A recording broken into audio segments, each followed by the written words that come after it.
Fala Direito, o seu direito na ponta da língua. Este podcast é produzido por acadêmicos do curso de Direito da Católica de Santa Catarina e faz parte do projeto Observatório Católica de Cidadania, contemplado com recursos da FAPESC, Fundação de Amparo à Pesquisa do Estado de Santa Catarina. Esse podcast é um oferecimento do Projeto Observatório Católica de Cidadania. Nos siga nas redes sociais, YouTube, Instagram e Spotify. Fala pessoal, eu sou a Raíssa. Eu sou a Laura. Eu sou a Ana. E eu sou a Luísa. E esse é o terceiro episódio do Desordem no Tribunal, um podcast que vai organizar as suas ideias sobre temas que parecem complexos demais, mas são importantes. Por isso a gente vai traduzir para vocês e, é claro, deixar um pouco mais legal essa ordem no tribunal. Pegaram o trocadilho? Tortura após o fim da ditadura e o caso dos meninos de Altamira.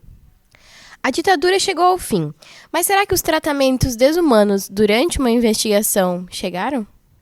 O que levou a gente a escolher esse tema foi que precisávamos unir em um episódio conteúdos que abrangessem 3 matérias estudadas nesse semestre. E encontramos, no caso dos meninos de Altamira, uma junção perfeita, triste e intrigante de apresentar na prática o direito constitucional, processual e penal, somando ao fato de ser uma história que traz à tona assuntos polêmicos e não muito falados, que também serão retratados aqui. Durante o regime militar de 1964, os torturadores brasileiros eram, em sua grande maioria, militares das Forças Armadas, em especial do Exército. Os principais centros de tortura no Brasil nessa época eram os destacamentos de operações de informação, Centros de Operações de Defesa Interna, DOI e COD. No ano de 2006, Carlos Alberto Brilhante Ustra, coronel do Exército Brasileiro e ex-chefe do DOI, COD, de São Paulo, respondeu e foi condenado por crime de tortura e sequestro em um tribunal militar. Mas havia também torturadores civis, que atuavam sob as ordens dos militares. Um dos torturadores mais conhecidos por sua tamanha crueldade foi Sérgio Paranho Fluer, delegado do Departamento de Ordem Pública e Social, o DOPS de São Paulo, que se utilizava de métodos brutais e, por vezes, letais, para conseguir as confissões de seus suspeitos e a revelia de seus chefes. Segundo o relatório Brasil Nunca Mais, pelo menos 1.918 prisioneiros políticos atestaram ter sido torturados entre 1964 e 1979. 15 de março de 1979 era a data limite do período a ser investigado. O documento descreve 283 diferentes formas de torturas utilizadas na época pelos órgãos de segurança. A pesquisa Brasil Nunca Mais, com base em processos do Tribunal de Justiça Militar, contabilizou uma cifra de 843 denúncias de depoentes que haviam sofrido algum tipo de tortura nas mãos dos militares. Dessas testemunhas, foi possível destacar 283 tipos diferentes de torturas, que foram subdivididas pela pesquisa em moral, psicológico, físico geral e físico específico.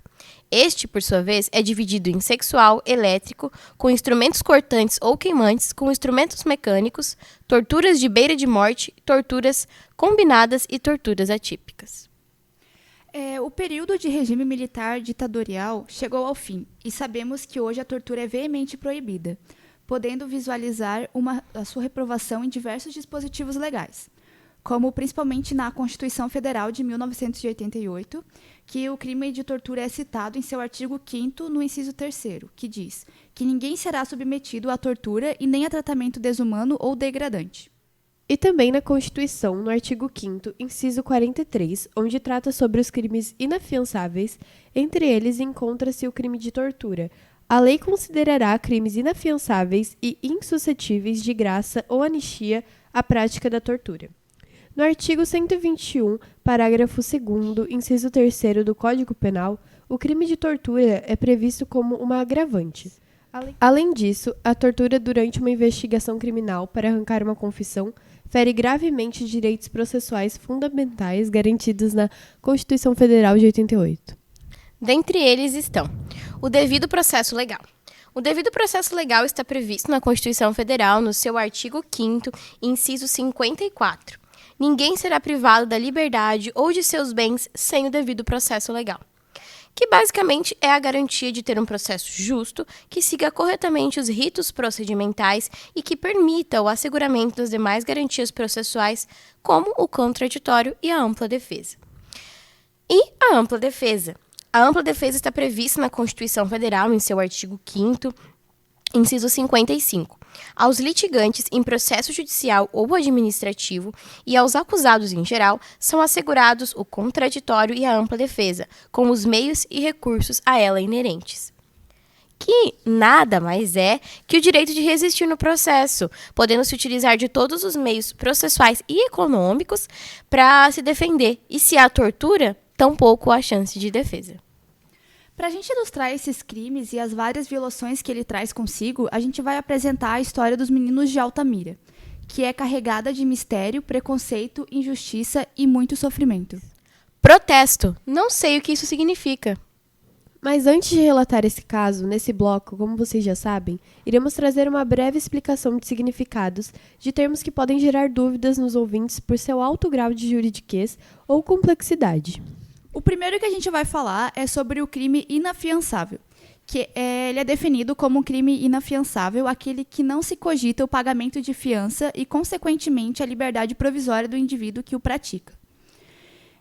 De acordo com o artigo 5º da Constituição Federal, são inafiançáveis os crimes de racismo, tortura, tráfico ilícito de entorpecentes, terrorismo, ação de grupos armados contra a ordem constitucional e o Estado democrático, bem como os crimes definidos como hediondos, conforme prevê a Lei nº 8.072, de 90. Rito procedimental. Todo processo se realiza em uma sequência de atos denominada procedimento processual ou rito processual. Em palavras simples, o rito processual é o caminho a ser percorrido desde o início até o fim do processo. Em consequência, o processo passa por várias etapas, chamadas de fases processuais, até chegar ao desfecho final. E, por último, o contraditório.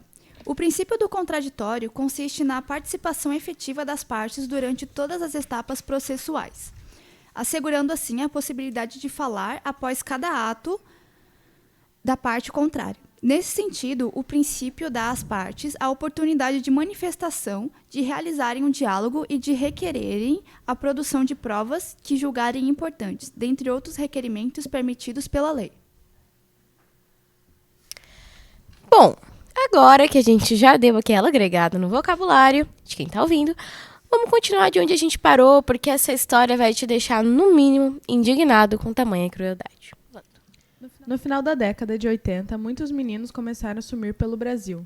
O desaparecimento acontecia com mais frequência na cidade de Altamira, no Pará. Os corpos desses meninos não demoravam a serem encontrados. Sempre eram encontrados com muitas marcas de mutilação e emasculados. E para quem não sabe, emasculação é o ato de espartição, corte da genitália masculina. Dentre algumas vítimas estavam Ailton Fonseca, de 10 anos. No dia 5 de maio de 1991, foi registrado o boletim de ocorrência relatando seu desaparecimento. Restos mortais foram encontrados 46 dias após esse registro. Esse material foi encaminhado ao IML de Belém, porém sumiu antes de ser analisado. Edinaldo de Souza Teixeira, 12 anos. Assassinado em 11 de abril de 1992. Seu corpo foi encontrado dentro de um poço artesiano, martirizado e com sinais de espancamento. Gianes da Silva Pessoa, de 13 anos. Assassinado em 1 de outubro de 1992, quando cuidava do gado da família. Seu corpo foi encontrado dias depois, castrado, com sinais de violência sexual e tortura. Também teve os olhos arrancados e os punhos dilacerados. A polícia de Altamira não tinha sido muito eficiente em investigar o caso e prender os culpados. O mais perto que chegaram de um possível autor do crime foi quando prenderam um homem chamado Rotílio Francisco do Rosário, em janeiro de 1992. Ele era morador de rua e foi preso depois de uma mulher denunciar por estupro. E o lugar que a mulher indicou como lugar do estupro foi onde a vítima Jurdilei foi encontrada. Rotílio foi preso e confessou o estupro, mas sempre negou o assassinato de Jurdilei.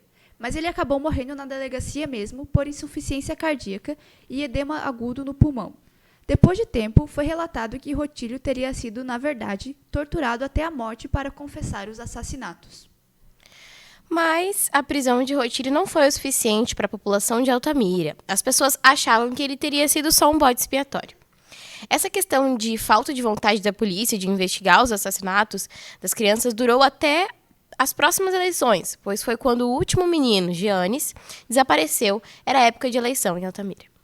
Giannis da Silva Pessoa desapareceu em 1º de outubro de 1992, em um momento que todo mundo estava comentando sobre as eleições que iriam ocorrer no sábado, dia 3. Foi encontrado no mesmo sábado em um mato, com o corpo curvado, as mãos espalmadas e com alguns sinais de decomposição. Possuía um corte no pulso esquerdo, o pescoço estava bem inchado e não tinha o globo ocular esquerdo, e estava emasculado. Uma informação muito importante é que não tinha sinal de sangue no local. Logo fez com que as pessoas pensassem que ele tinha sido assassinado em outro lugar e posteriormente levado a esse mato. O governador do estado do Pará estava em Altamira por conta das eleições e compareceu ao velório do menino para prestar condolências e dizer que providências seriam tomadas e que esses assassinatos iriam ser investigados. Foi assim que um homem chamado Brivaldo Soares foi designado pela Secretaria de Segurança Pública para cuidar desses casos. As investigações do delegado Brivaldo mudaram o rumo desses casos. A primeira coisa que ele notou quando chegou em Altamira foi que a população tinha medo de conversar com ele, provando a suspeita de todos de que eram os poderosos da cidade que teriam praticado o crime. Em outubro mesmo, o delegado já começou a chamar testemunhas para serem ouvidas e pediu a exumação do corpo de Giannis. O relatório da perícia respondeu algumas dúvidas que o delegado tinha sobre a questão do órgão íntimo que foi retirado, se pela forma que ele foi retirado daria para vender. O relatório disse que não, e ele também questionou sobre o corte no pulso do menino, se poderia ter sido feito com algum instrumento. E a resposta foi que não, que teria sido um corte possivelmente provocado por uma navalha ou uma faca afiada. O delegado começou a desconfiar de que os crimes teriam sido causados por um maníaco sexual. Depois de muito tempo, o caso foi arquivado por falta de provas. Tempos depois, os investigadores reabriram o caso e prenderam Anísio Ferreira de Souza e Césio Brandão. Segundo algumas testemunhas que foram ouvidas, eles participavam de uma organização mística, que, entre outras, contestava a ideia ocidental da divindade e pregava ódio à convivência com as crianças. Esse caso teve uma grande repercussão e muitas pessoas passaram a relacionar o desaparecimento do menino Evandro, que também ocorreu em 1992. Os suspeitos, antes soltos por falta de provas, foram novamente inseridos na investigação por supostamente fazerem parte do grupo satânico. Eles foram julgados e presos, mas a história não acabou por aí. O maior assassino em série vivo do país chegou a confessar que teria cometido os assassinatos, mas tempo depois ele negou tudo, colocando em xeque toda a investigação dessa história para lá de aterrorizante. O mecânico Francisco das Chagas Rodrigues Brito disse em depoimento à Polícia Civil do Maranhão ter sido autor da morte de 12 meninos, parte deles emasculados, castrados, em Altamira, mas a sua participação nos crimes é muito controversa. Muitos pensam que o verdadeiro assassino das vítimas teria saído sem punição. Até hoje, os crimes contra os meninos de Altamira permanecem sem solução. Você sabia, meritíssimo? Bom, então agora vamos às nossas curiosidades. Apesar do crime ainda estar sem solução, algumas pessoas já foram punidas. As investigações indicam que os 6 acusados e sentenciados seriam membros da Associação Luz. São eles: Anísio Ferreira de Souza, médico, foi condenado a 77 anos de reclusão pela participação em 3 assassinatos e 2 tentativas de homicídio. Césio Flávio Caldas Brandão, médico ginecologista, condenado a cumprir 56 anos de prisão em regime fechado por envolvimento em 3 homicídios triplamente qualificados e por uma tentativa de homicídio. Carlos Alberto Santos Lima, ex-policial militar, considerado culpado pelo Tribunal do Júri por um homicídio e 2 tentativas, recebeu 35 anos de prisão. Aldenor Ferreira Cardoso, ex-cabo da Polícia Militar do Pará, é citado um processo como um dos réus, mas não foi julgado, já que ninguém sabe de seu paradeiro. Existe suspeita de que esteja morto. José Amadeus Gomes, comerciante, condenado a 56 anos de reclusão por 3 homicídios. Amailton Madeira Gomes, fazendeiro, condenado a pena de 32 anos de reclusão em regime fechado, por crime de homicídio qualificado e 2 tentativas. Valentina de Andrade, autora do livro Deus a Grande Farsa. Depois do julgamento mais longo da história do Tribunal de Justiça do Pará, foi absolvida em 5 de dezembro de 2003 pela maioria de 6 votos contra 1. Assim como em Altamira, há também o caso dos meninos do Maranhão, que desde 1991 foram mortos de forma muito semelhante aos meninos de Altamira. Eles também foram encontrados emasculados. Por ter ocorrido na mesma época, existem teorias de que ligam esses dois casos. Em relação à seita, segundo um depoimento de Valentina, que é líder do grupo Luz, o Lineamento Universal Superior, a entidade principal cultuada por eles chama-se Zuíta. Esse ser seria o criador do universo e pai de Jesus. Além disso, acreditam que Deus é o criador apenas do planeta Terra.